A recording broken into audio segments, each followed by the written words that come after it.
नमस्कार। कार्यक्रम सक्षम छोरीको अर्को श्रृङ्खलामा यहाँहरू सबैलाई हार्दिक स्वागत गर्न चाहन्छु। म निरज न्यौपाने।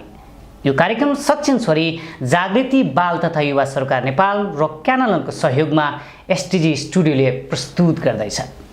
दर्शकबिन, हामी किशोरीका प्रेरणाका कथाहरू, किशोरीका प्रेरणाका पहलहरू र किशोरीका लागि गरिएका प्रेरणाका कथाहरू र पहलहरू यो कार्यक्रमबाट सम्प्रेषित गर्ने प्रयास गर्छौँ। यही जमर्कोमा आज हामीले लामो समयदेखि छोरी अवस्था हुँदै महिला आयोगको सदस्य हुँदै राष्ट्रिय मानवाधिकार आयोगको सदस्य बनिसक्नुभएकी एकजना छोरीलाई आज हामीले स्टुडियोमा निम्ताएका छौँ। उहाँ हुनुहुन्छ मोना आचार्य। आचार्यजी, यहाँलाई कार्यक्रममा स्वागत छ। त्यसै गरी हामीसँग एकजना हुनार किशोरी पनि आउनु भएको छ, जो विशेष गरेर किशोरी हिंसाको विरुद्धमा आफ्नो अभियानहरू लिएर जानुभएको छ। उहाँसँग पनि विभिन्न आफ्ना अनुभवका खानीहरू हुनुहुन्छ। यही सिलसिलामा हामीले एकजना किशोरी हुनुहुन्छ, उहाँ हुनुहुन्छ बबिता परियार। बबिताजी, तपाईँलाई कार्यक्रममा स्वागत छ।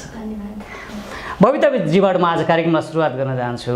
बबिताजी, यो कार्यक्रम सक्षम छोरी देखिसकेपछि तपाईँलाई कस्तो फिल गर्नुभयो कार्यक्रम सक्षम छोरीमा? यो चाहिँ किशोरीहरू र हामी जस्ता छोरीहरूलाई चाहिँ एकदम प्रोत्साहन गर्ने कार्यक्रम हो, जसले गर्दा चाहिँ हामी छोरीहरूले पनि गर्न सक्छौँ भन्ने भावनालाई चाहिँ एउटा प्रेरणा मिलेको छ भन्न चाहिँ हामी हिचकिचाउन सक्दैनौँ। तपाईँलाई के भयो? मेरो कुरा गर्नुपर्दाखेरि चाहिँ म किशोरीहरूको क्षेत्रमा लागेको चाहिँ 6 कक्षादेखि हो।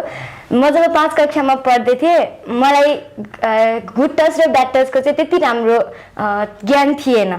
अनि त्यसपछि मलाई पनि त्यो भएको रहेछ भनेर चाहिँ मैले जब 6 क्लासमा आएर मैले गुड टच र ब्याड टचको बारेमा जान्दै गरेँ। अनि त्यसपछि मैले पनि आफैले सम्झेँ कि मलाई पनि ब्याड टच भएको रहेछ भनेर चाहिँ त्यहाँबाट मैले थाहा पाएँ। कुनै पनि मलाई लाग्छ हाम्रो समाजमा चाहिँ कुनै पनि छोरी चाहिँ यस्तो कुराहरूबाट यस्तो कुराहरू नभोगेको भन्ने चाहिँ कोही पनि हुनुहुन्न भन्ने चाहिँ त्यहाँबाट मैले फिल गरेर अनि मलाई चाहिँ यो क्षेत्रमा आउनलाई अनि प्रोत्साहन मिलेको। मलाई चाहिँ हजुरलाई पनि यो कार्यक्रम सक्षम छोरी यो नाम देख्दा कस्तो फिल भयो? मेरो आफ्नै बारेको स्टोरी हो जस्तो लागिरहेको छ। मेरो आफ्नै बारेको, मेरो आफ्नै सङ्घर्षको टाइटल तपाईँले छान्नु भयो जस्तो लाग्यो। थोरै तपाईँको जन्म नेपालगञ्ज, जसलाई प्रदेश नम्बर 5 मा छ, थोरै छोटकरीमा त्यो नेपालगञ्जबाट यो अहिले राष्ट्रिय मानवाधिकार आयोगको सदस्यसम्मको थोरै छोरी भएको कारणको छोरीको अनुभव। परिवारमा छोरी भएर जन्मनु सायद त्यति बेलाको समाज अथवा आजको समाज उस्तै छ, खासै फरक भएको छैन। पहिलो कुरो, एउटा अनौठो वातावरण थियो। किन छोरी मान्छे स्कुल जानु परेको छ, किन पठाउनु परेको छ छोरीलाई स्कुल गएर के हुन्छ, बिहा गरेर दिने जात न हो। घरमा हरेक व्यक्तिको मुखबाट सुन्थेँ, तिमीलाई बिहा गरेर दिँदाखेरि कतिजना तिम्रा सहयोगी पठाउनुपर्छ भन्ने टाइपको क्वेसन पनि सुन्न पर्यो कि त्यो बाल्यकालमा। बाबुआमाको त्यत्रो हैसियत छैन भन्नेसम्म पनि सुन्न पाइयो। तर होइन, पढ्नु चाहिँ पर्छ भनेर एक किसिमको अठोट गरेर लागि थियो। अब यो बाँकी कुरा अब मानवाधिकार आयोगसम्म आउँदाखेरि, महिला आयोगमा बस्दाखेरिको त्यो अलिक लामै होला जस्तो लागिरहेछ। तर त्यहाँसम्म आउँदा पनि त्योभन्दा पहिले पनि म केही गर्दैन भन्ने थिएन। म आफै कानुन व्यवसायी हो पेसाले। छोटो समय वकालत गरेँ। त्यसपछि जीवनका अन्य कामहरू पनि गरेँ। मैले कुनै काम मैले गरेको छैन भन्ने जस्तो मलाई अनुभूति छैन। सबै काम गर्नुभयो। त्यो कामको एउटा मोटिभेसन, करेज चाहिँ कुन पोइन्टमा आएर तपाईँ चाहिँ म यसरी यो लिडरसिप नेतृत्वमा अब लाग्नुपर्छ भन्ने फिल चाहिँ कसरी भयो? लिडरसिप भन्ने कुरा अब अहिलेको जस्तो वातावरण थिएन, तालिमहरू पाइने त्यस्तो कुनै उ थिएन। कसैले भनौँ न हामीलाई उत्साहित बनाउने खालको कुनै त्यो कोटेसन मेसेजहरू पाइँदैन थियो, हेर्नुहोस्। तर एकअर्कालाई हेरेर हामी उत्प्रेरित चाहिँ हुन्थ्यौँ। जस्तै अब आफूभन्दा अग्रज कोही लाग्नु भएको छ भने उहाँहरूलाई देख्थ्यौँ हाम्रो ठाउँको। बबिताजी, म पनि एउटा छोरी भएकै कारणले म सक्छु भन्ने जुन अठोट लिएर तपाईँले गर्नुभएका जस्तै सेनिटरी प्याड बनाउने कुराको अभियानदेखि लिएर, सफा पानी पिउनुपर्छ अभियानदेखि लिएर, हिंसा विरुद्धका अभियानदेखि लिएर, जुन स्कुलमा तपाईँ धादिङमा जन्मिनुभयो, अहिले टोखामा अभियान लिएर चलाइराख्नु भएको छ, तपाईँलाई चाहिँ के कुराले मोटिभेट गरिरहेछ यो गर्नुपर्छ भनेर? पहिलो त म आफ्नो समाजलाई हेर्छु नि तब चाहिँ मलाई फिल हुन्छ कि उहाँहरूको त्यो सोचाइ छ नि यतिसम्म गिरेको सोचाइहरू पनि छन् होइन। अनि त्यो कुराहरू देखेर चाहिँ एकदम नराम्रो लाग्छ। अनि त्यसपछि जब फेरि त्यो कुरालाई एक ठाउँमा राखेर फेरि त्यही समाजमा हेर्छु नि यति राम्रा मान्छेहरू पनि हुनुहुन्छ जस्तै आज मसँग हुनुहुन्छ नि उहाँहरूलाई हेर्छु अनि म आफै मोटिभेट हुन्छु क्या यस्ता यस्ता राम्रा मान्छेहरू पनि छन् हाम्रो समाजमा। मेन चाहिँ मेरो रोल मोडल भनेको चाहिँ म विपना शर्मालाई मान्छु। उहाँको ज्योति मुभी हेरेपछि चाहिँ मैले पनि गर्न सक्छु, म ज्योतिको ठाउँमा बसेर गर्न सक्छु भन्ने फिल चाहिँ ममा आएको थियो। एकदमै हरेकको जीवनमा यो मोटिभेसन रहन्छ। मोहनजी अलिकति तपाईँलाई अघि उहाँले भने जस्तो अलिकति हामीले अहिले किशोरी अथवा छोरीको चाहिँ अलिकति हामीले यो हिंसा अलिकति सुरक्षाको कुरा चाहिँ अलिकति जटिल बन्दै गएको हामीले महसुस गरेका छौँ। भनेको एकजना अभिभावकलाई चाहिँ एकजना छोरी कुनै शिक्षामा विद्यालय जाँदै गर्दा विद्यालयमा पढाउनुपर्छ, छोरीले राम्रो शिक्षा दीक्षा दिनुपर्छ भन्ने समयमा त्योभन्दा पनि बेलुका मेरी छोरी चाहिँ सुरक्षित आउँछिन् कि आउँदैनन् भनेर चिन्तित भएको हामीले कता कता महसुस गर्छौँ। त्यस्ता नोटिसहरू सूचनाहरू मानवाधिकार आयोगमा कसरी आउँदैनन्, के छ यस्तो अवस्था चाहिँ? यहाँले भन्नुभयो जस्तो सबै अभिभावकलाई चिन्ता हुन्छ, मलाई पनि चिन्ता लाग्छ। कुनै अभिभावक विश्वस्त छैन। त्यो विश्वस्त नहुनुको पछाडिको कारण के छ भने हाम्रो संयन्त्रहरू, हामीले दिने शिक्षा प्रणालीहरू, हामीले देखाउने विज्ञापनहरू, हामीले समाजमा हाम्रो चिया पसलहरूमा हुने गफहरू। किन एउटा छोरी बिहान 6 बजे निस्केर बेलुका 10 बजे घर आउन सक्दैन? म त आउँछु व्यक्तिगत रूपमा, तर मलाई चाहिँ म एज ए अभिभावक मलाई चिन्ता हुन्छ त्यस्तो कुराहरूको। त्यही अघि हजुरले अघि अभिभावक भएर तपाईँलाई चिन्ता भए जस्तै अहिले हामीले बुझेको चाहिँ एउटा मानवाधिकार आयोग ती छोराछोरीको जो असुरक्षित फिल गर्नुभएको छ, जो अभिभावक जसले आफ्ना छोराछोरीप्रति असुरक्षित महसुस गर्नुभएको छ, उहाँको अभिभावकत्व जिम्मा लिने अथवा उहाँहरूले सूचना ल्याएपछि उहाँहरूलाई न्यायको पहुँचसम्म पुर्याइदिने अभियानमा पनि हामीले राष्ट्रिय मानवाधिकार आयोगलाई बुझ्नुपर्छ जस्तो लाग्छ। यस्तो सूचनाहरू अलिकति प्रक्रिया आउँछन् कि आउँदैनन्, अथवा आउँदाखेरि केही समस्या जस्तै अलिकति तपाईँले भने जस्तै हामीले चाहिँ कहिलेकाहीँ चाहिँ त्यो सूचनामा आउँदै गर्दा पनि त्योभन्दा पछाडिको हाम्रो समाजको जटिलता पनि त्यत्तिकै महत्त्वपूर्ण छ यो सुरक्षाको विषयमा। यसमा चाहिँ मानवाधिकार आयोगसँग कसरी जोडिन्छन् यी समस्याहरू? यो एकदमै महत्त्वपूर्ण प्रश्न हो। मानवाधिकार आयोगमा कसरी सूचनाहरू आउँछ भन्ने कुरा अहिले एकदमै अब पहिलो कुरो चाहिँ के भन्छु भन्दाखेरि पहिले नकारात्मक कुरा गर्छु। मानवाधिकार आयोगमा सूचना अहिले आउन रोकिरहेको अवस्था छ। किन रोकिएको छ भन्दाखेरि कता कता समाजलाई समुदायलाई के एउटा विश्वासमा कमी देखेको छ नि मानवाधिकार आयोगमा उजुरी दिएर के हुन्छ भन्ने कुरा। तर त्यसलाई त्यसरी नबुझिदिनुस्। हाम्रो संयन्त्रहरू छ, विभिन्न संयन्त्रहरू छ, अहिले स्थानीय स्तरमा छ संयन्त्रहरू, प्रहरी छ, त्यसपछि विभिन्न संयन्त्रहरू छ। तर तिनै संयन्त्रहरूबाट के कुराको जानकारी पनि आउँछ भन्दाखेरि यस्ता हिंसाका घटनाहरू तिनै संयन्त्रहरूमा मेलमिलाप गराइन्छ। म चाहिँ खबरदार भन्न चाहन्छु, कुनै पनि हिंसाका घटनाहरू मेलमिलापको जरिया हुन सक्दैन अथवा मेलमिलापको बिन्दु हुन सक्दैन।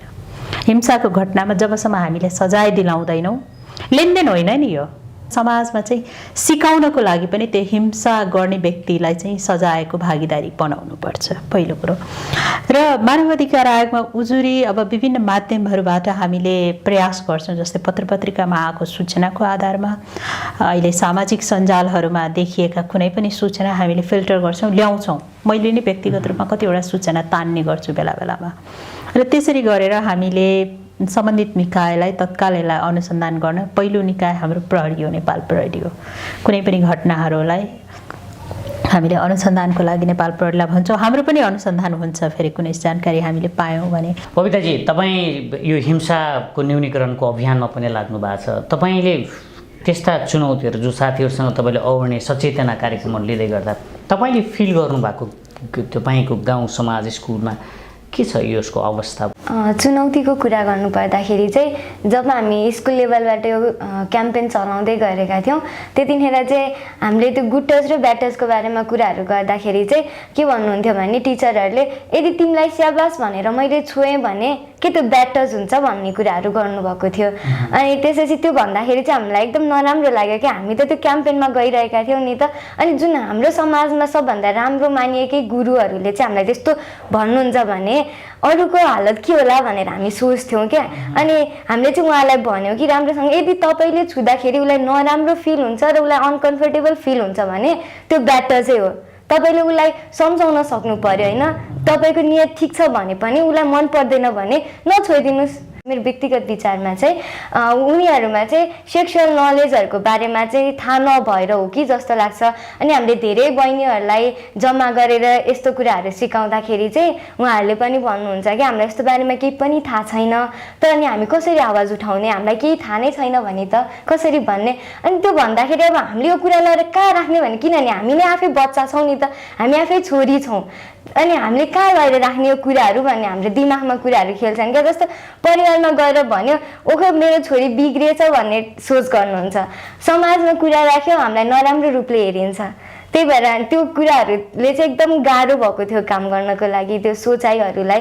अनि अहिले चाहिँ स्थानीय सरकार आएको कारणले चाहिँ हाम्रो सामाजिक परिचालकहरू हुनुहुन्छ हामीलाई, उहाँहरूलाई गएर भन्दा अलिक सहज भएको छ।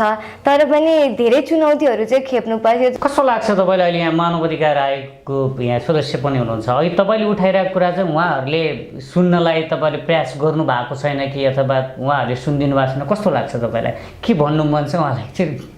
उहाँलाई चाहिँ भन्न मन लागेको कुरा चाहिँ के भने, जस्तो हामी बालबालिकाहरूको लागि चाहिँ छुट्टै आयोग छैन, अनि हाम्रो कुराहरू चाहिँ कहाँ लगेर राख्ने भनेर हामीलाई त्यति राम्रोसँग पनि थाहा छैन होइन। अनि त्यही भएर अब हामीले कुराहरू राख्ने भनेको त हाम्रो नजिकको भनेकै स्कुल हो हाम्रो लागि चाहिँ, कि जुन बालिकाहरू हुनुहुन्छ स्कुल लेभलमा पढ्नेहरूको लागि। अनि हामीलाई चाहिँ त्यति साह्रो ज्ञात नभएको कारणले चाहिँ मानव आयोगमा पनि हाम्रो कुराहरू सुन्नै हुन्छ कि हुँदैन, किशोरीहरूको प्रब्लमहरूलाई चाहिँ हामीलाई त्यति थाहा छैन। अनि जस्तो अब विभेदको कुराहरू पनि सेल आएको चाहिँ छ जस्तो लाग्दैन, किनभने जातीय विभेदहरू पनि धेरै छ, मैले पनि भोगेको छु जातीय विभेद। अनि छोराछोरीमा भएको विभेद त समाजमा छ्यापछ्याप्ती नै देखिन्छ होइन। त्यसका लागि चाहिँ हामीले कसरी मानव आयोगमा चाहिँ उजुरी पेस गर्न सक्छौँ यो बारे चाहिँ मलाई जिज्ञासा छ। धेरै राम्रो कुरा बहिनीको। अब कस्तो छ भन्दाखेरि मानवाधिकार आयोगमा जस्तै अब अहिलेको यही संस्था जागृति बाल तथा युवा सरोकार नेपालले जस्ता विभिन्न संस्थाहरू नेटवर्कहरू मार्फतबाट हामीले भाइ बहिनीका कुराहरू सुन्ने पनि गरेका छौँ। हो तपाईँले भन्नुभयो जस्तो अलिकति मानवाधिकार आयोग चाहिँ नजिकबाट सबै भाइ बहिनीहरू समक्ष पुग्न नसकेको अवस्था चाहिँ हुनसक्छ। त्यसको एउटा अब प्रमुख कारण भनेको अब सीमित स्रोत नै हो। अर्को एउटा पाटो चाहिँ मानवाधिकार आयोगले कसरी सुन्छ, हाम्रो त बाल आयोग छैन भनेर जुन भन्नुभयो नि, त्यस्तो त्यो चाहिँ बुझाइ होइन। बाल आयोग भन्नु अथवा मानवाधिकार आयोग भन्नु त्यो सबैको लागि हो, मानवाधिकार आयोग चाहिँ सबैको लागि हो।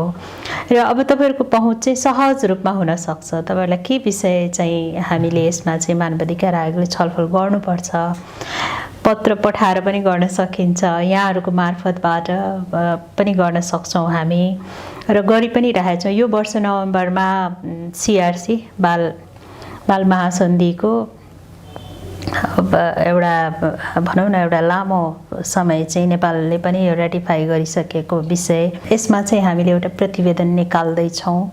हो बालबालिकाको विषयमा चाहिँ एकदमै जटिल छ अवस्था, कि एकदम जटिल छ। छुवाछुतको पनि सामना गर्नुपर्ने, त्यसपछि छोराछोरीको विभेद, विद्यालय जान पाउने नजान पाउने, अभिभावकसँगै गएर काम गर्नुपर्ने, त्यस्ता यावत समस्याहरू छन्। अहिले त अधिकांश बालबालिकाहरू विद्यालय पनि जान नपाएको अवस्था पनि छ हामी कहाँ।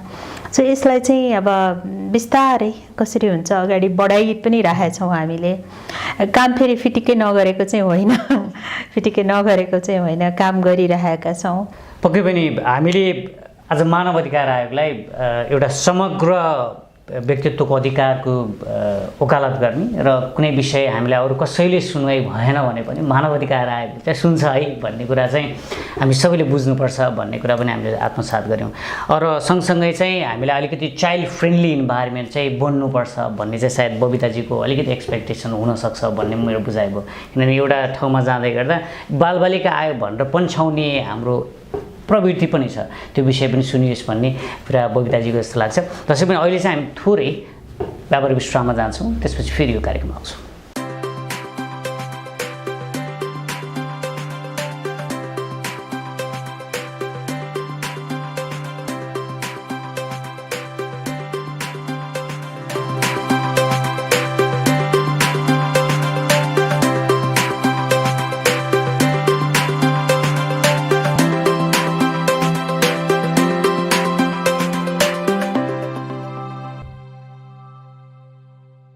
नमस्कार। छोटो व्यापारिक विश्रामपछि फेरि पनि स्वागत गर्न चाहन्छु कार्यक्रम सक्षम छोरीमा। यो कार्यक्रम जागृति बाल तथा युवा सरकार नेपाल र क्यानलको सहयोगमा एसटिजी स्टुडियोको प्रस्तुति हो। बबिताजी, तपाईँ यो अभियानमा लाग्दै गर्दा तपाईँलाई छोरी भएकै कारण तपाईँको घर परिवारले तपाईँले यो अभियानमा लाग्दा कसरी सहयोग गर्नुहुन्छ, कसरी आउनुभयो यहाँसम्म? उहाँहरूले चाहिँ मलाई कुनै कुनै ठाउँमा चाहिँ जान जरुरी छैन भने चाहिँ रोक्नुहुन्छ। अनि उहाँहरूलाई चाहिँ मैले भन्नुपर्छ कि म यस्तो ठाउँमा जाँदैछु भनेर मैले चाहिँ क्लेरिफाई दिनुपर्छ। अनि कुनै कुनै कुराहरूमा चाहिँ उहाँहरूले चाहिँ ल छोरी तिमी अगाडि बढ्नुपर्छ, जाऊ यो कुरा राम्रो हो भन्नुहुन्छ। अनि उहाँहरूले चाहिँ पहिला डिटेल खोज्नुहुन्छ क्या मसँग। छोरी भएकै कारणले सोध्नुभएको हो कि जस्तो लाग्छ कि अथवा छोरालाई पनि सोध्नुहुन्छ, कस्तो लाग्छ? मलाई चाहिँ डिटेल मलाई पनि सोध्नुहुन्छ, अहिले पनि सोध्छन्। छोरी भएकै कारणले डिटेल खोज्नु मेरै कुरा गर्नु पर्दाखेरि चाहिँ जस्तो भाइ चाहिँ मेरो एउटा भाइ बहिनी छ होइन, उसलाई चाहिँ अब कहीँ जानु पर्यो भने उसले डिटेल दिँदैन, मैले जस्तो डिटेल चाहिँ दिँदैन। दिन त दिन्छ, तर म यति बजी जान्छु यति बजी आउँछु भनेपछि इनफ क्या उसलाई पुग्यो। तर मैले चाहिँ यहाँ जान्छु, यो मान्छेसँग भेट्छु, अनि त्यसपछि जब म त्यो ठाउँमा जान्छु मलाई 12 चोटि कल चाहिँ आएकै हुन्छ क्या, तिमी कहाँ छौ, कहाँ पुग्यौ, के गर्दैछौ भनेर। माया पनि हुनसक्छ, तर मायाको पनि लिमिटेसन हुन्छ जस्तो चाहिँ मलाई लाग्छ। किनभने एकचोटि कल गर्नुहुन्छ, ल म यहाँ छु, म यति बजी आइपुग्छु भनेपछि त उहाँले विश्वास गर्नुपर्छ नि त होइन। माया मात्र भएर हुन, विश्वास पनि एउटा महत्त्वपूर्ण कुरा हो नि त। सायद त्यो चाहिँ अभिभावकको मात्रै दोष नभएर एउटा हाम्रो समाजले एउटा बनाएको परिस्थितिलाई पनि आफ्नो अभिभावकहरूले तपाईँहरूलाई कुनै त्यस्तो दुर्घटना नहोस् भनेर तपाईँलाई केयर गर्न खोजेको पनि हुनसक्छ। हामी त्यसरी पनि बुझ्नुपर्छ। अब अघि हामीले बबिताजीले भनेकै कुरालाई गर्ने भने अब बबिताजी जस्ता हरेक अन्य हाम्रो किशोरी प्रतिनिधि हुनुहुन्छ देशभरिमा, उहाँहरू चाहिँ डिरेक्टली मानवाधिकार आयोगसँग जोडिनु पऱ्यो भने स्टेप चाहिँ कसरी जोडिन सक्नुहुन्छ? ट्याक ट्याक बुदागत रूपमा कसरी आउन सक्नुहुन्छ? पहिलो कुरो आफूलाई भएको के छ, अब उजुरीसँगै जोडिन्छ, सचेतनासँग पनि जोड्न सकिन्छ। कुनै अभियान पनि अब कहिलेकाहीँ अभियानमै पनि मानवाधिकार आयोगले गर्ने अभियान पनि त्यो अभियान हुनसक्छ। ती यावत कुराहरूमा गएर हामीले जोड्न सक्छौँ मानवाधिकार आयोगसँग। त्यसपछि मानवाधिकार आयोगले आफ्नो अनुगमन गर्छ। अनुगमन गरिसकेपछि 3 महिनाभित्र उसले आफ्नो त्यस्तो उजुरीहरू टुङ्ग्याउनु पनि पर्छ। तेस्रो कुनै नीतिगत छलफल गर्नु पर्यो भने पनि मानवाधिकार आयोगसँग छलफलमा बसेर त्यो कुराहरूलाई मानवाधिकार आयोगले सरकारलाई भन्नको लागि एउटा आधिकारिक प्लेटफर्म पनि हो त्यो। यो अवस्था तपाईँले जस्तो अघि यो उजुरीको अवस्था विशेष गरेर हामी अलिकति छोरीसँग उ गरेर त्यो अवस्था चाहिँ कस्तो देख्नु भएको छ? त्यो चाहिँ जस्तो उजुरीको अवस्था आउँदैन। मैले भने नि मलाई एकदम दुःखका साथ भन्नुपर्छ, एकदमै कमजोर अवस्था छ कि मानवाधिकार आयोगमा उजुरी आउने कुराहरू। छोरी मान्छेहरू अब एक त मैले अघि सुरुमा पनि भने मानसिक रूपमा त्यो किसिमको तयार छैन। उसले कसको विरुद्धमा उजुरी गर्ने? अभिभावकको विरुद्धमा, जुन स्कुलमा आफू रेगुलर पढ्न गइरहेको छु त्यो विद्यालयको विरुद्धमा, कसको विरुद्धमा उजुरी गर्ने? तर अहिलेको परिस्थितिमा केही बालबालिकामा त्यो फेरि चेतना छ कि बबिताले भन्दै थियो नि, गुड टच ब्याड टच, अहिले बुझ्न थालेछन् बच्चाहरूले। अहिले चाहिँ एक किसिमको अवेरनेस चेतनाको लेभल त्यो चेतना पनि आएको छ। आफूलाई चाहिँ आफैले संरक्षण गर्न सक्छु भन्ने आत्मविश्वास पनि जागेछ बच्चाहरूमा। त्यो बिस्तारै विशेष गरेर यो अलिकति थोरै हाम्रो समाजको परिवेशले गर्दा पनि अब हामी पनि के गर्नुपर्छ भन्ने एउटा लाग्छ कि अहिले तपाईँले स्थानीय लेभल, प्रदेश सबैमा अलिकति महिलाको प्रतिनिधित्वहरू पनि बिस्तारै बढ्दै गएको अवस्थाले त्यो सञ्जाल बनाउनु जरुरी छ। हामीले त्यो सञ्जाल बनाउनु जरुरी छैन सबै समाजमा गलतै हुन्छ भनेर, तर एउटा संयन्त्र त मान्छेलाई थाहा हुनु पर्यो नि, मलाई के भयो भने म यहाँ जान सक्छु। पहिलो स्टेप, दोस्रो स्टेप, तेस्रो स्टेप, अन्तिम रिजल्ट के हुन्छ? अहिले जनप्रतिनिधिहरू पनि महिलाहरू धेरै देखिनुहुन्छ। अनि कम्तीमा पनि एकजना किशोरीले चाहिँ मेरो प्रतिनिधित्व छ भन्ने महसुस चाहिँ कता कता गरेको पनि फिल हुन्छ। बबिताजी, तपाईँ चाहिँ एउटा ग्लोबल टिन हिरोको टप 20 मा पाउनुभयो। अधिकांश धेरै किशोरी मध्येमा एउटा टप 20 मा पनि पर्नुभयो। तपाईँलाई जस्तो अरू किशोरीहरूभन्दा एउटा टप 20 मा पर्दाखेरिको अनुभव चाहिँ कस्तो भयो? यो अभियानमा, जुन अभियानमा लाग्दै गर्दा एउटा किशोरी पनि त्यो ठाउँमा पुग्दो रहेछ भन्ने फिल भएपछि कस्तो फिल गर्नुभयो? जब म लोकल टिनहरू 20 अन्डर 20मा सेलेक्ट भएँ अनि त्यसपछि मलाई लाग्यो कि जुन सङ्घर्ष गरेर मैले काम गरेको थिएँ त्यसको प्रतिफल हो आज। त्यसमा पनि हामी 600जनाले चाहिँ फर्म भरेका थियौँ नेपालभरिमा। अनि एउटा दुःखको कुरा चाहिँ के लाग्यो भने त्यहाँ हामी सेलेक्ट भएको चाहिँ जम्मा 5जना किशोरी मात्रै थियौँ 20 अन्डर 20मा पनि, जम्मा 5जना मात्रै किशोरी थियौँ। अनि त्यो हुँदाखेरि चाहिँ अलिकति मलाई के भयो भने खुसी पनि लाग्यो, किनभने छोरीहरूले पनि गरेरै त्यहाँ आउनु भएको हो नि त होइन। तर अरू पनि हुनुहुन्छ राम्रो काम गर्नुभएकाहरू, उहाँहरू पनि आउनुपर्छ यो ठाउँमा, आफूलाई पनि देखाउनुपर्छ भन्ने चाहिँ मैले महसुस गरेँ। अनि मलाई चाहिँ त्यो क्षेत्रमा अनि म जब त्यहाँ पुगेँ अनि त्यहाँ पुग्दाखेरि चाहिँ मैले धेरै त्यस्ता टिन हिरोहरूलाई भेटेँ। उहाँहरूलाई भेट्दाखेरि चाहिँ यति धेरै खुसी भयो कि उहाँहरू यति राम्रो काम गरिरहनु भएको छ। जस्तो विनर हुनुभयो होइन, विनरको काम पनि हामीले सुनेका थियौँ। उहाँहरूले पनि धेरै राम्रो जो टेक्नोलोजीलाई चाहिँ आफ्नो क्षेत्रमा ल्याएर टेक्नोलोजीबाट पनि हामीले हाम्रो प्रब्लमहरू सेयर गर्न सक्छौँ भन्ने त्यस्तो एक्सपिरियन्सहरू चाहिँ मैले बटुलेँ। अब हामी अन्तिममा छौँ। अब हामीले गर्नुपर्ने उहाँहरू नीति तथा कार्यक्रममा यो किशोरीको सवालमा अथवा छोरीहरूको सवालमा उहाँले कस्ता कस्ता कार्यक्रमहरू बनाउनुपर्छ होला अथवा नीतिहरू बनाउनुपर्छ होला तपाईँको विचारमा? पहिलो कुरो स्थानीय सरकारले आफ्नो क्षेत्रमा कति बालबालिका छन् त्यो थाहा पाउनु पर्यो। त्यो बालबालिका कता गइरहेका छन्, के गर्दैछन्। अधिकांश बालबालिका स्थानान्तरण भइरहेछन्। स्थानीय स्तर आफ्नो अभिभावकबाट बालबालिकाहरू छुट्याउन पाइँदैन। अब स्थानीय सरकार भनेको त्यही हो। बालबालिकाको लागि शिक्षा, उसको लागि पर्याप्त सुरक्षित वातावरण आफ्नो स्थानीय वडामा, नगरपालिकामा, गाउँपालिकामा छ कि छैन, त्यसको न्योरख्योल गर्ने जिम्मा चाहिँ स्थानीय सरकारको। त्यसपछि बालबालिका स्थानान्तरण हुँदैछन् भने केका लागि? शिक्षाका लागि, रोजगारीका लागि, केका लागि? अभिभावकसँगै जाँदैछन् भने त्यसको डाटाहरू राख्नु पर्यो। तेस्रो कुरो, बालबालिकाको लागि कम्तीमा एउटा सचेतनाको कार्यक्रम स्थानीय सरकारले आफै गर्नुपर्छ। केही भयो भने हामी छौँ भन्ने म्यासेज चाहिँ दिनु पर्यो। त्यसपछि चौथो कार्यक्रम, सबै स्थानीय तहले प्रतिबद्धता जनाउनु पर्यो। बाल हिंसा, बाल दुर्व्यवहारको विषयमा म मेलमिलाप गराउँदिनँ, त्यो मेरो अधिकार क्षेत्र होइन। बाल विवाह गर्दिनँ भन्ने एउटा ठोस नीति उहाँहरूले पास गर्नु पर्यो। किन बाल विवाहहरू भइरहेको छ त्यसको कुराहरू खोतल्नु पर्यो हरेक ठाउँले, हरेक स्थानीय तहले। बालबालिकाको बाल विवाह हुनुको पछाडिको कारण अभिभावक हो र त्यहाँको वातावरण हो। अभिभावकलाई कारण के हुनसक्छ? बेरोजगारी हुनसक्छ, अशिक्षा हुनसक्छ, मैले कसरी आफ्नो बालबालिकालाई लालन पालन गरौँ भन्ने पनि हुनसक्छ। त्यस्तो अभिभावकहरूको संरक्षकत्व स्थानीय तहले पनि लिनुपर्छ। कसरी उसलाई रोजगारी दिलाउने सो उसको शिक्षा चाहिँ निरन्तर हुन सकोस्। हामीसँग धेरै काम छ र कतिपय अभ्यास पनि भएका छन्। स्थानीय सरकारले केही नमुना गर्न लायक कार्यक्रमहरू गरेका छन्। आजै पनि मैले एउटा हेर्दै थिएँ, कर्णाली प्रदेशले पनि छोरीहरूको खातामा पैसा जम्मा गर्ने कुरा होइन भनेको राम्रा पहलहरू पनि भइरहेका छन्। त्यो राम्रो कुरा हो। कर्णाली प्रदेशमा पनि बाल विवाह एकदमै धेरै छ, त्यसैले ती राम्रा पहलहरू भइरहेका छन्। कविताजी, अन्तिममा केही भन्नु छ? तपाईँ छोरी भएका कारण र ओभरअल हरेक सरकार स्थानीय जनप्रतिनिधिलाई तपाईँको केही म्यासेज छ? म चाहिँ के भन्न चाहन्छु भने उहाँहरूलाई चाहिँ छोरी भएर चाहिँ लुकेर बस्नुपर्ने छैन। अहिलेको समाजमा सबैजना छोरीहरू पनि छोरा समान गर्न सक्छन्। मेरो त्यो भन्नुको मतलब कि छोराहरू मात्रै स्ट्रङ होइनन्, छोरीहरू पनि छन् र हामीले चाहिँ सबैजनालाई चाहिँ उत्तिकै सम्मान दिनुपर्छ र उत्तिकै रेस्पेक्ट गर्नुपर्छ।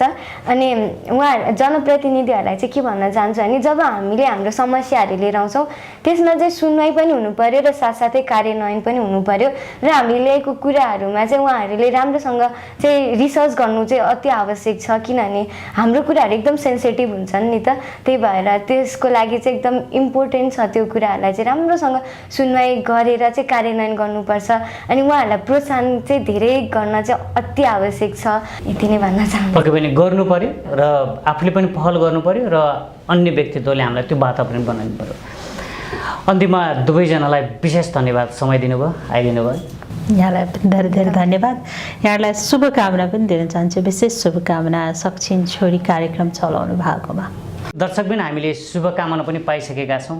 पक्कै पनि यो सक्षम छोरी कार्यक्रम मात्रै नभएर यो सबै छोरीहरूमा सक्छिन् भन्ने भावना पनि विकास होस् र हरेक व्यक्तित्वहरूमा छोरी पनि सक्छिन्, हामी सँगसँगै छोरीसँग जान सक्छौँ भन्ने भावनाको पनि विकास होस् भन्ने पूर्ण अपेक्षा गर्दै आजको कार्यक्रमबाट म निरज नेपाली बिदा हुन चाहन्छु। नमस्ते।